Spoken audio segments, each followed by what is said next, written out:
సంగారెడ్డి జిల్లా పటాన్చెరు నియోజకవర్గంలోని రుద్రారం గ్రామంలోని శ్రీ గణేష్ గడ్డ దేవస్థానంలో వినాయక చవితి నవరాత్రుల దినోత్సవాలు పురస్కరించుకొని ఈ రోజు మంగళవారం కావడంతో స్వామివారిని దర్శించుకోవడానికి భక్తులు అధిక సంఖ్యలో పాల్గొన్నారు. ఈ కార్యక్రమంలోని ఆలయ అర్చకులు, ఆలయ కమిటీ, ఆలయ సేవా బృందం స్వామివారి సేవలో పాల్గొన్నారు.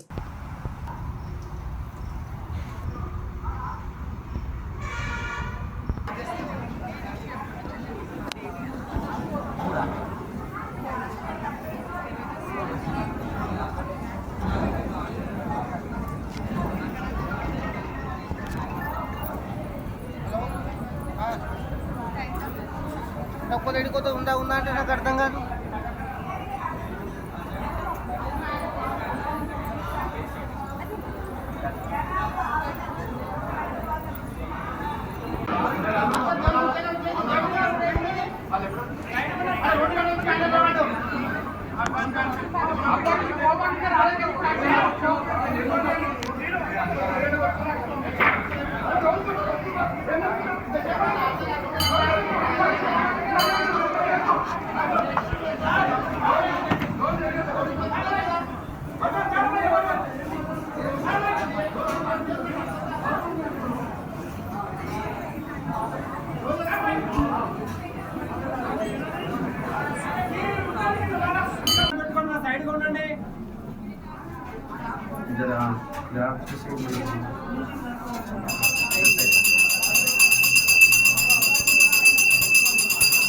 మొత్తం సైడ్ ఉండాలమ్మా, లోపలికి జరగాలన్నా అక్కడ లోపల జరగండి. గజానన భగవానికి జై. పదండి బయటికి.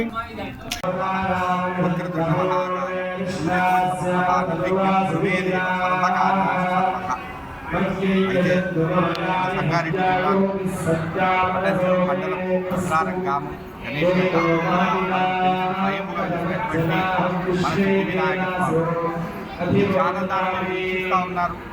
వినాయక చవితి మొదలుకొని 11 రోజులు అంటే 17వ తారీఖు మళ్ళీ వచ్చే మంగళవారం వరకు వార్షిక బ్రహ్మోత్సవాలు, నవరాత్రులు అంటాం.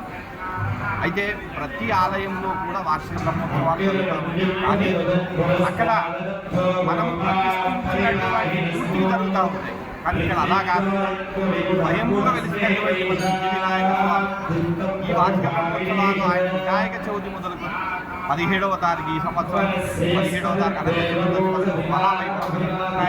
అందులో భాగంగా మా ఆలయ కమిటీ, అలాగే ఆలయ కార్యనిర్వహణాధికారి, మన పటాన్చెరు ఎమ్మెల్యే గారు, చాలామంది మా మహా పెద్దలు వచ్చేసి ఇక్కడ నిర్వహించుకుని ఆ యొక్క వృద్ధి వినాయక స్వామి మార్పులు అయినారు. అలాగే వచ్చినటువంటి భక్తులు చూస్తున్నారు. చాలామంది భక్తులు ఇక్కడికి వచ్చినట్లయితే మా కోరిక నెరవేరుతుంది, ఆ స్వామి యొక్క ఆశీర్వాదం లభిస్తుందని ఆ నమ్మకంతో వచ్చి చాలామంది 108 ప్రదక్షిణలు నిష్ఠతో రథం లెక్క చేసి 11 వారాలు చేసి ఆ యొక్క స్వామి ఆశీర్వాదం తీసుకుంటారు. అలాగే ప్రతిరోజు కూడా ఉదయాన్నే సామూహిక అభిషేకం, తదుపరి అర్చన, గణపతి హోమం, నవగ్రహ హోమం, రుద్రహోమం కూడా దేవదాక్షిణ నిర్వహించబడుతుంది. ఈ 11 రోజులు మాత్రం మా అర్చనలు నిర్వహించబడుతుంది. ఈ యొక్క పూజలతోని మన రాష్ట్రము, మన దేశము అన్ని బాగుండి సకాలంలో అందరికీ ఆశీర్వాదం. చంద్రశేఖర్ గణేష్ జై గణేష్, జై జై గణేష్. ఈరోజు గణేష్ గడ్డలో ఉన్నటువంటి గణేష్ మహారాజ్కి సంబంధించి మరి గణేష్ దేవాలయం ఇంతింతాయి వర్తింతాయి అన్నట్టుగా మేము 96 టైగర్ నరేంద్ర గారు ఇక్కడ పార్లమెంటు పోటీ వచ్చినప్పుడు స్టార్ట్ చేస్తే మరి దినదినాభివృద్ధి చెందుతూ ఈ ప్రాంత ప్రజలకు, సంగారెడ్డి జిల్లా ప్రజలందరూ కూడా మరి కొంగు బంగారమైనటువంటి ఈ గణేశుడు మరి నవరాత్రుల సందర్భంగా చతుర్థ గులాబీ వర్ణంలో చతుర్థ దినంగా కొనసాగుతూ ఉంది.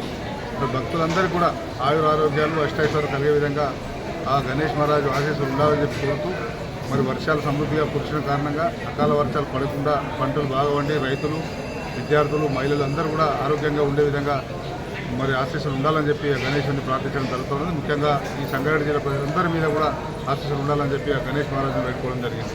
జై గణేష్ మహారాజ్కి.